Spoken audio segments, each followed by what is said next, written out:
What if I told you, there's nothing you need to fix about yourself to be worthy?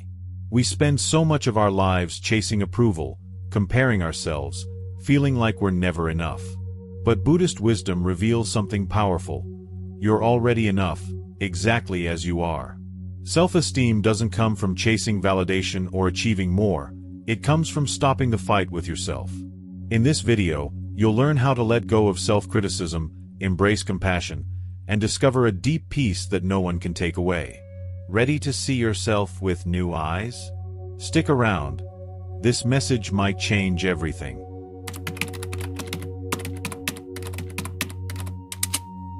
The search for self-esteem in today's world. We live in a world that constantly tells us we need to be confident and secure. But at the same time, we're bombarded with messages that make us question our worth. From the time we're young, we're taught that if we do things right, if we succeed, if we meet expectations, then we'll be loved, accepted, and valued. And if we fail, if we fall short, then our sense of worth seems to crumble. And so, we grow up tied to other people's approval. We look for validation and success in how we look, in what others think of us. Especially now, with social media, it's so easy to fall into the trap of comparison. You scroll, you compare, and without realizing it, you start to feel like you're not enough. But what happens when that validation doesn't come? Who are you when you stop measuring yourself against others? Buddhism offers us a completely different perspective. It doesn't tell you to build your self-esteem through achievements or through the opinions of others. It invites you to look within and discover a value that isn't tied to anything outside yourself. You're not more valuable because of your successes, and you're not less valuable because of your failures. Your worth is already there. It's always been there. The problem is that we've forgotten how to see it. We've been taught to measure our worth by standards that are completely out of our control. We tell ourselves, I'll be enough when I reach this goal, or I'll be worthy when I look a certain way, or when people finally recognize me. But all of those things are unstable. One day, someone compliments you and you feel great.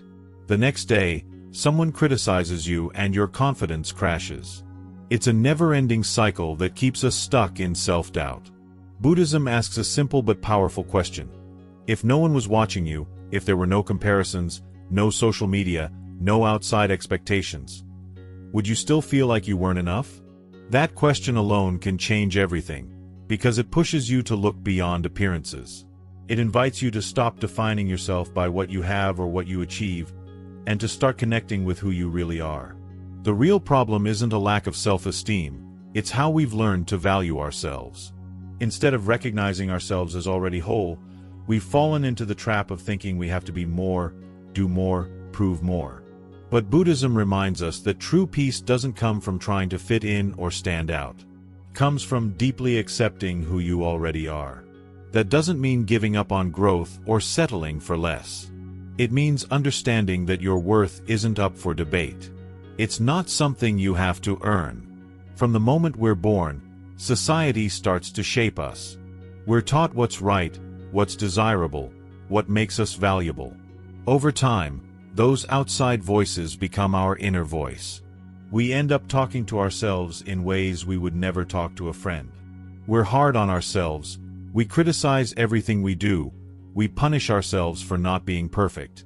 But Buddhism offers a different approach. It teaches us to observe those thoughts without becoming them. To understand that the voice in your head that tells you you're not good enough isn't telling the truth. It's just repeating old stories you've picked up along the way. Those stories don't define you. You're not your insecurities. You're not your mistakes. You're not your doubts. You are something much deeper than all of that.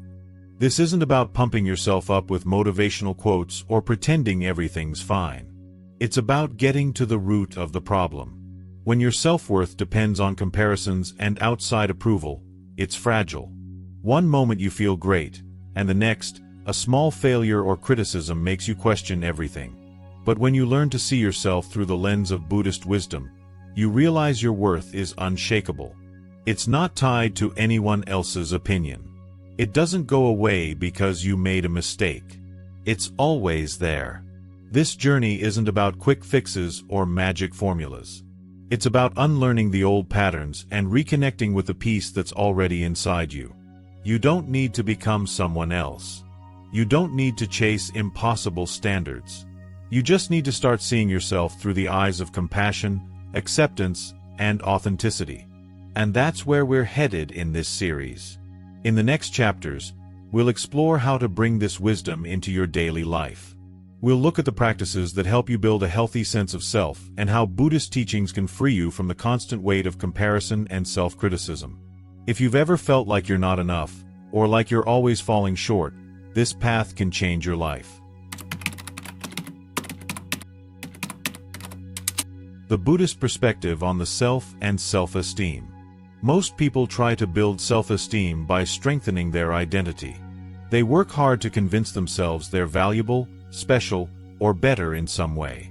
Maybe you've done this, trying to prove yourself through achievements, appearances, or recognition. It's how we've been taught. But Buddhism points out something important. The problem isn't that we don't believe we're good enough. The problem is that we're holding on too tightly to an idea of who we think we're supposed to be. From the time we're children, we're handed labels. Smart, successful, shy, too much, not enough. We carry these labels with us, and over time they become how we define ourselves. We get attached to them, whether they're positive or negative. If someone tells you you're good at something, you hold on to that. You feel proud. But if someone questions you or criticizes you, it hurts because it shakes the identity you've worked so hard to build. We end up living in this constant tension, trying to hold on to the good labels and push away the bad ones. But what if we aren't those labels at all? What if we've mistaken our passing thoughts, feelings, and experiences for who we are? Buddhism invites us to look closely at this. Who are you really when all those labels and stories fall away? If one day you feel confident and the next you feel unsure, which one is the real you? If your emotions are always changing, if your sense of self shifts depending on the situation, then maybe the self you're trying to protect is just a collection of thoughts and feelings that come and go. And here's the key: if your sense of self is unstable, then your self-esteem will be unstable too. Building your worth on top of a constantly changing identity is like trying to build a house on shifting sand. No matter how solid it feels one day, it can fall apart the next. Buddhism offers a different approach. Instead of getting caught up in who you think you are, or who you think you should be, it teaches you to let go of that rigid idea of self. To release the need to constantly define yourself. When you loosen your grip on that identity, something surprising happens. The fear of not being enough starts to disappear. You stop feeling like you have to prove anything to anyone. You start to experience a deep sense of freedom. This doesn't mean you stop growing or improving. It doesn't mean you give up on becoming the best version of yourself. But it changes the reason why you grow. Instead of trying to fix yourself or earn approval, you grow because it's natural. Because you're curious. Because you enjoy learning and experiencing life, without the pressure to measure up. The Buddhist view encourages a more flexible understanding of who we are. You're not just your achievements. You're not your mistakes. You're not even the opinions other people have about you. You are a living, breathing, ever-changing experience. And when you accept this, you stop clinging to an ideal image of yourself. You stop trying to fit into someone else's expectations. You give yourself permission to just be. And here's where real peace begins. When you no longer define yourself by rigid labels, the pressure lifts. You no longer need to be enough by anyone's standards. You no longer have to be perfect. You can relax into who you are in this moment, knowing that's all you ever need to be.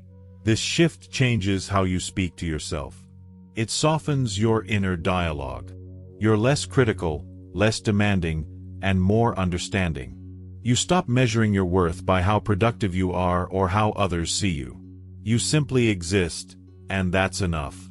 When you stop trying to control how you're seen, and instead focus on how you experience yourself, life gets lighter. You feel more grounded. and your sense of worth no longer depends on external approval. This perspective isn't something you grasp once and then it's done. It's a practice. You'll forget. You'll fall back into old habits of judging yourself. But each time you remember, each time you let go of that need to define yourself, you'll feel freer. And over time, that freedom grows.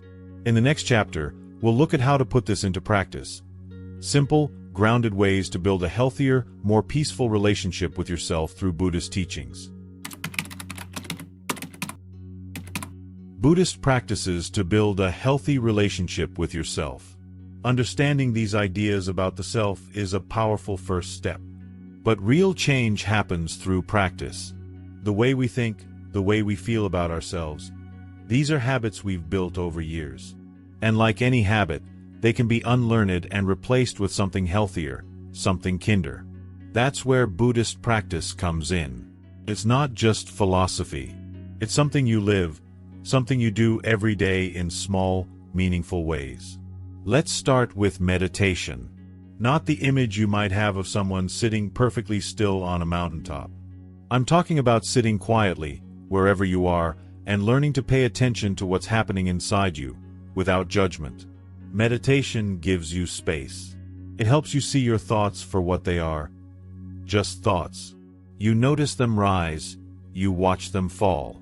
And in between those moments, you begin to find something deeper, something that doesn't come and go like those thoughts do. For example, maybe a thought pops up, I'm not good enough. Instead of getting caught in it, meditation teaches you to take a step back. You see the thought, you notice how it makes you feel, but you don't become it. You don't let it run the show. You realize it's just a thought, one that you don't have to believe. Another practice is mindfulness, which is really just about being present. So much of our anxiety and self-judgment comes from dwelling on the past or worrying about the future. We replay conversations. We worry about how things will turn out. Mindfulness is about bringing your attention to this moment, right here, right now. When you're present, those critical voices in your head start to lose their power because you're not feeding them. You're focused on what's real, your breath, the feeling of your feet on the ground, the sounds around you. It seems simple, but it changes everything. And then there's compassion. Not just compassion for others, but for yourself. This is where a lot of us struggle. We think compassion means being weak or making excuses. But that's not true compassion. Real compassion is seeing that you're human. You're learning. You're not perfect, and that's okay. Imagine how you'd treat a friend who's struggling. You wouldn't tear them down. You wouldn't tell them they're a failure. You'd offer kindness, patience, and encouragement. Why wouldn't you do the same for yourself? One of the most powerful practices in Buddhism is called Metta Bhavana, or loving-kindness meditation. You start by offering kindness to yourself, quietly saying phrases like, "May I be happy. May I be safe. May I live with ease." At first, it might feel strange. You might even feel resistance. But the more you practice, the more natural it becomes. Over time, you find that your inner voice softens. You stop being your own worst critic and start becoming your own ally. Gratitude is another simple but life-changing practice. We often focus on what's missing, what we're not doing right, what we don't have, how we wish we were different. But what if instead, you paused and noticed what's already good? Gratitude shifts your focus. It reminds you of your strengths, your efforts, and the things in your life that bring joy, no matter how small. When you're grateful, your inner world becomes less about lack and more about abundance. That creates a solid foundation for healthy self-esteem. And finally, there's the practice of letting go, detachment. We often try to control how others see us, or we hold on to an idealized version of ourselves. But the more we cling, the heavier life feels. Detachment doesn't mean you stop caring. It means you release the need to control everything. You stop trying to force things and trust that you're enough, even without the perfect image or the perfect outcome. There's freedom in that. All of these practices, meditation, mindfulness, compassion, gratitude, and letting go aren't things you do once and check off a list. They're daily habits. Small moments of awareness, small acts of kindness toward yourself. And over time, they add up. You start to feel different. You start to live differently. You build a relationship with yourself that's grounded in acceptance, patience, and trust. When you do this, self-esteem isn't something you have to chase. It's something that grows naturally, quietly, like a tree rooted deep in the earth. In the next chapter, we'll talk about compassion on a deeper level. How it's not just something nice to practice, but a powerful force for true self-acceptance. The role of compassion in self-acceptance. Most of us have no problem showing compassion to other people. If a friend is struggling, we offer comfort. If someone we care about makes a mistake, we tell them it's okay, that they're only human. But when it comes to ourselves, it's a different story. We're often harsher, more demanding, less forgiving. We hold ourselves to impossible standards. And when we fall short, we punish ourselves with criticism and guilt. Buddhism teaches us that this lack of compassion toward ourselves is one of the deepest sources of suffering. The mind thinks it's being helpful by pointing out everything that's wrong, by keeping us in line. But the truth is, when we're caught in constant self-judgment, we close the door to growth. We get stuck in shame and fear, and those are not places where we thrive. Compassion is not about excusing our mistakes or avoiding responsibility. It's about meeting ourselves where we are, with understanding and kindness. It's about saying, yes, I made a mistake, but that doesn't make me unworthy. That makes me human. And there's a huge difference between growth that comes from shame and growth that comes from compassion. Shame says, I'm not enough. Compassion says, I'm learning. Imagine someone you love is having a hard time. Maybe they failed at something important to them. You wouldn't tell them they're useless, or that they'll never get it right. You'd listen. You'd remind them of their strengths. You'd stay by their side until they found their footing again. That's what compassion looks like. And that's what we need to offer ourselves. In Buddhism, there's a practice called Metta, or loving kindness, that helps us develop this quality. You sit quietly, and you offer well wishes, first to yourself, then to others. You might say, may I be happy. May I be safe. May I be free from suffering. At first, it can feel uncomfortable.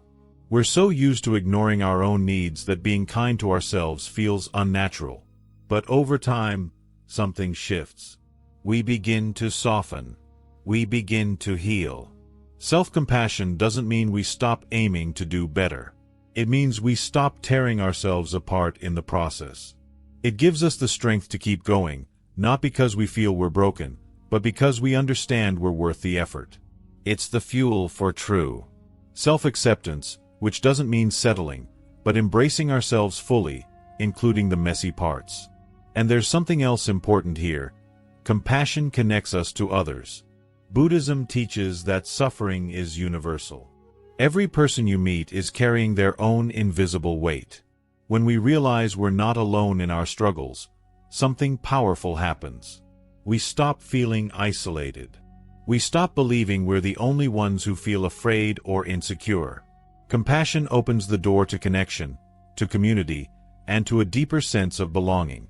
Self-acceptance doesn't come from reaching some perfect version of yourself. It comes from embracing who you are right now, in this moment. It's understanding that you can be a work in progress and still be enough. You can have areas you want to grow in and still deserve kindness. You can be healing and still be whole. The practice of compassion, toward yourself and others, creates the space for that truth to take root. And once it does, you begin to experience a different kind of peace. One that doesn't depend on external approval. One that isn't shaken by mistakes or setbacks. It's a peace that comes from knowing you are already enough. In the next chapter, we'll explore how to quiet the voice of self-criticism using meditation and mindfulness. Simple practices that make a big difference when they become part of your life.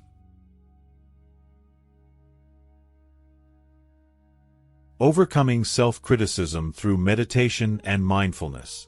That critical voice inside your head. We all have it.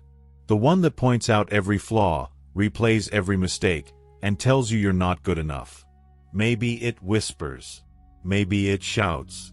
But either way, it drains you. And for many of us, we've listened to it for so long that it's hard to imagine life without it. Buddhism doesn't try to silence that voice by force. Instead, it teaches us to change the way we relate to it. Rather than fighting self-criticism, we learn to step back, observe it, and choose not to let it control us. This is where meditation becomes such a powerful tool. Not because it makes the thoughts disappear, but because it helps you see them for what they really are.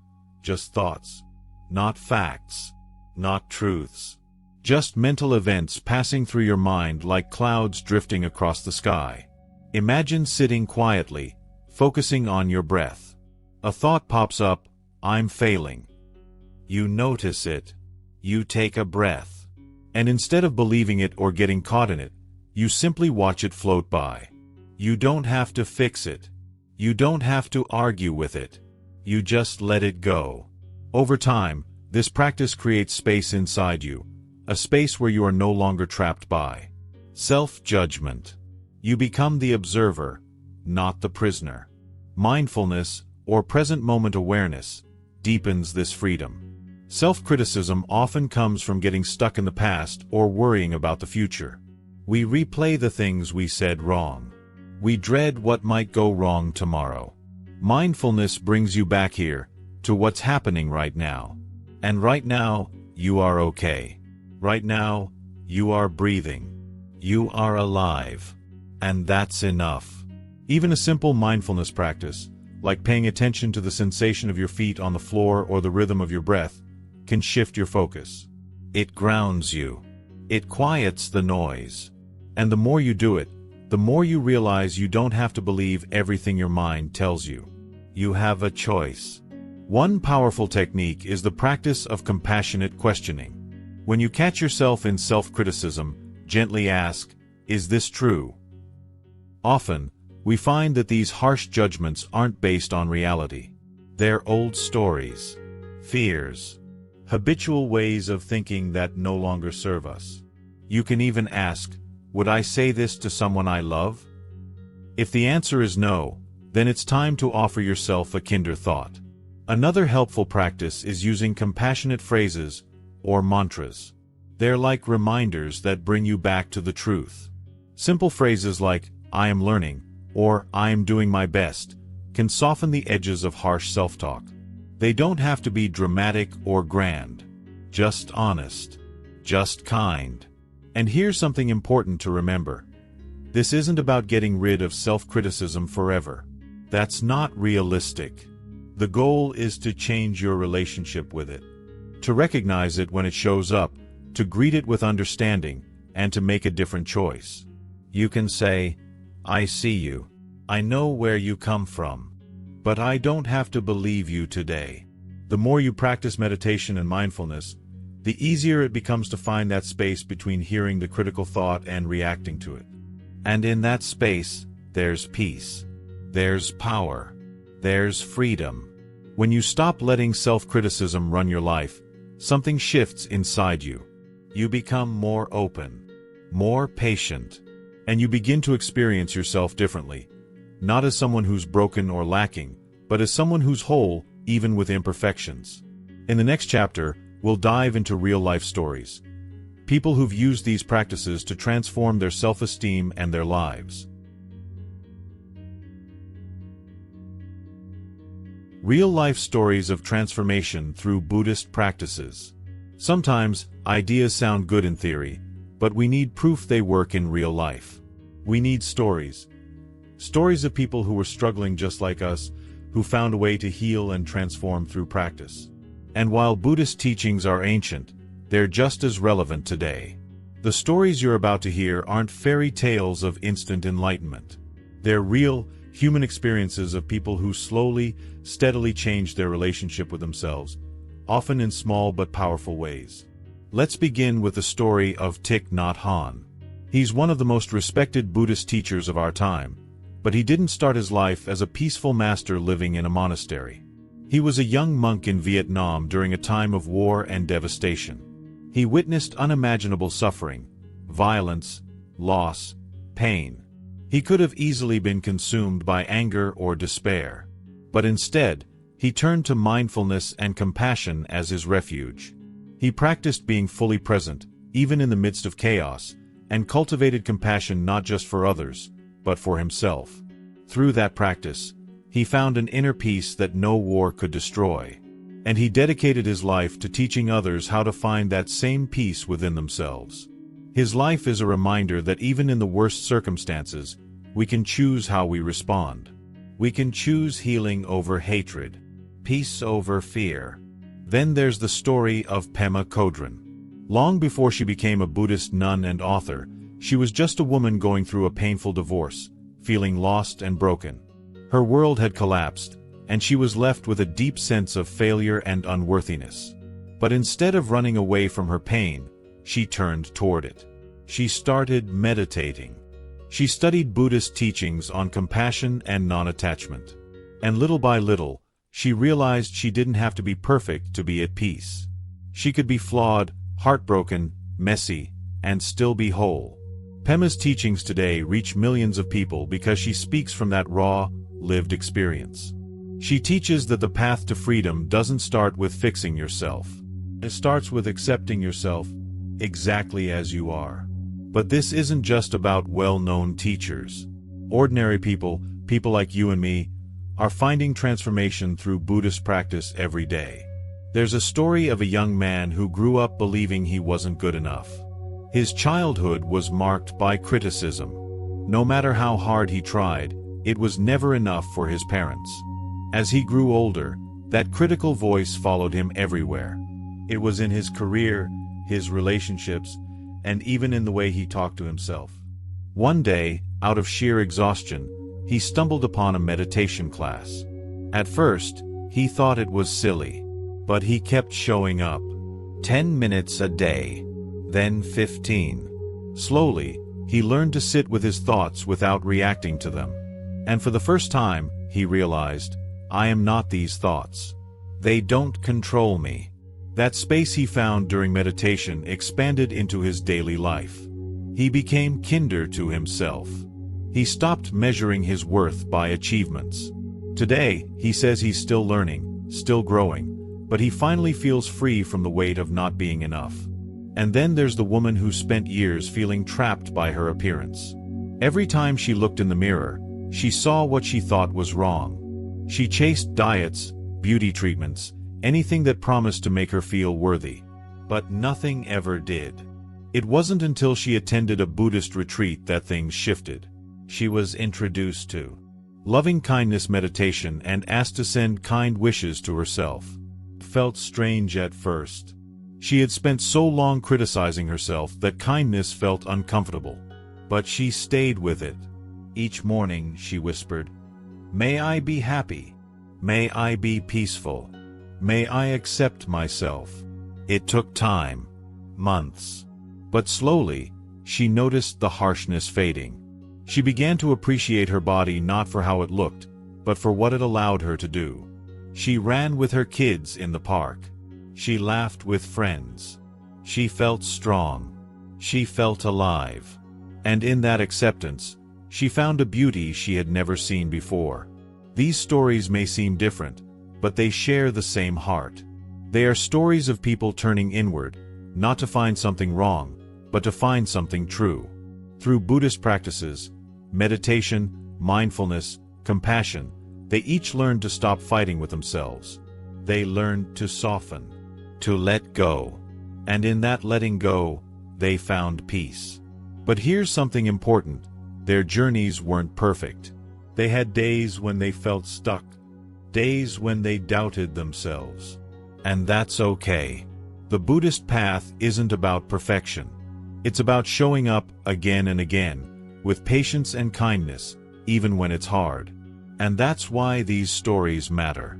They remind us that change is possible. That healing doesn't happen in an instant, but it does happen.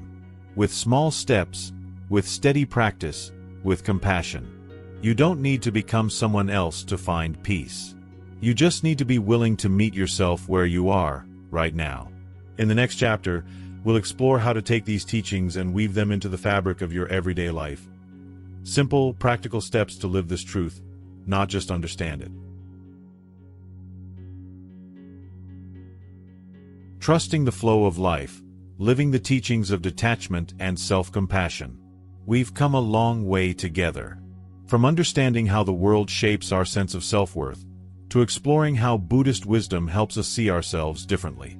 From learning how to quiet the voice of self-criticism, to practicing compassion toward ourselves in ways we probably never have before. And if there's one truth that threads through all of this, it's this: what's meant for you will come, and you don't need to force it. We live in a world that teaches us to chase, to push harder, to control every outcome as if our happiness depends on it. But what we've explored here is something far more powerful: the art of letting go. Letting go of control doesn't mean you stop caring. It doesn't mean you give up on your dreams or stop taking action. It means you stop clinging to how things have to be. You trust that life, in its own time and its own way, will bring you exactly what you need. And when you start practicing this trust, something shifts inside you. You find yourself worrying less about how you compare to others. You stop measuring your value by things that can change from one moment to the next. You begin to understand that your worth was never something to earn. It's something you carry with you, always. You were enough the whole time. You just needed to remember. This is the heart of detachment. Not turning away from life, but turning toward it with open hands. Offering your efforts, your love, your presence, without demanding anything in return. You show up, you do your part, and then you let go of the outcome. And in that letting go, there's space. Space for peace. Space for joy. Space for life to surprise you in ways you never expected. Now, living this way isn't something you figure out overnight. It's a practice. There will be days when the old habits of control and comparison show up again. That's okay. You're human. What matters is that each time you notice, you bring yourself back. Back to the present moment. Back to trust. Back to compassion. For yourself and for others. If you take just one thing away from this journey, let it be this: you don't have to chase your worth. You already are enough.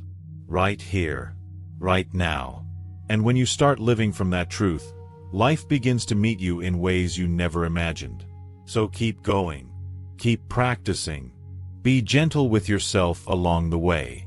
And if this message resonated with you, I invite you to subscribe to the channel. There's so much more we can explore together. More teachings, more practices, more stories that can help bring peace and clarity to your life. And I'd love to hear from you. What part of today's video spoke to you the most? Is there something you're ready to let go of? Share it in the comments below. Let's support each other in this process, because we're all walking this path together. Thank you for being here. Thank you for taking this time for yourself. I'll see you in the next video.